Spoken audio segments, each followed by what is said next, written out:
ဒီကကြတော့ Facebook ကို foreigner အဖွားကြီးတယောက်ကမြန်မာလို post ရေးပြီးသူတက်60ရှိပါပြီတဲ့သူအပြိုကြီးပါတဲ့သူယောက်ျားလို့နေပါလေအဲ့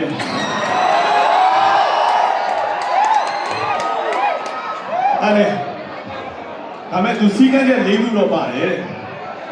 အဲ့ foreigner အဖွားကြီးကစီးကန်းတဲ့နံပါတ်1မြန်မာဖြစ်ရမယ်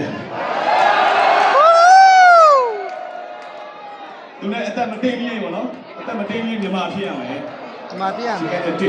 နှစ်သူ့ဘယ်တော့မချိုက်ရဘူးတဲ့တော်တော်လုံး BDS မရဘူးတော့ဒီစင်ရောရိုက်လို့ရလားတဲ့60ခွာကြီးလေကဘော BDS နဲ့ရတယ်လေတော့ကိစ္စမဟုတ်မရဘူးလို့ပြောပြရသူ့ဘယ်တော့မှမရိုက်ရဘူးတဲ့ပြောပြရတော့သူ့ကိုထားလိုက်ဘဲမှထွက်မသွားဘူးတဲ့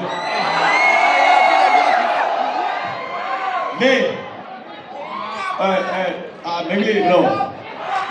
နံပါတ်4အဲ့ရဟိုမှာလည်းကောင်းရမယ်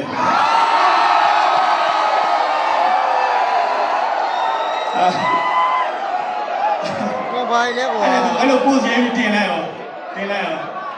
ဒီနေ့ရဲ့နောက်နေ့လဲကြအောင်သူ့အိမ်တကားကိုတကားခောက်နေကြဒုံအဲ့ဒါဒီတကားဖွင့်ကြည့်လိုက်ဘယ်လိုလဲတကယ်ဟုတ်တယ်ဖိုးကြီးခင်းပြောင်းနေခွေးချဲခြေတော်လည်းမရှိဘူးလည်းမရှိဘူးဘာရတဲ့မှာဘာကိစ္စရှိလဲကျွန်တော်နေ့က post ကိုတွေ့လိုက်မထော်ရပါဟဲ့ကျွန်တော်နေ့က post ကိုတွေ့လိုက်လို့အဲ့ဒါနဲ့ကျွန်တော်လာပြီးတော့ရှောက်လာတင်တာဟုတ်လေဟုတ်လားရှင်းအသက်ဘယ်လောက်ရှိပြီလဲနံပါတ်1ကျွန်တော်အသက်မတင်းရင်းဖြစ်တဲ့ကျွန်တော်အသက်လည်း62နှစ်ပါတဲ့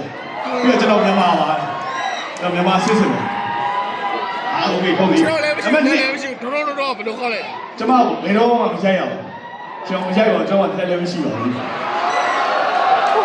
ဒီလေပြီ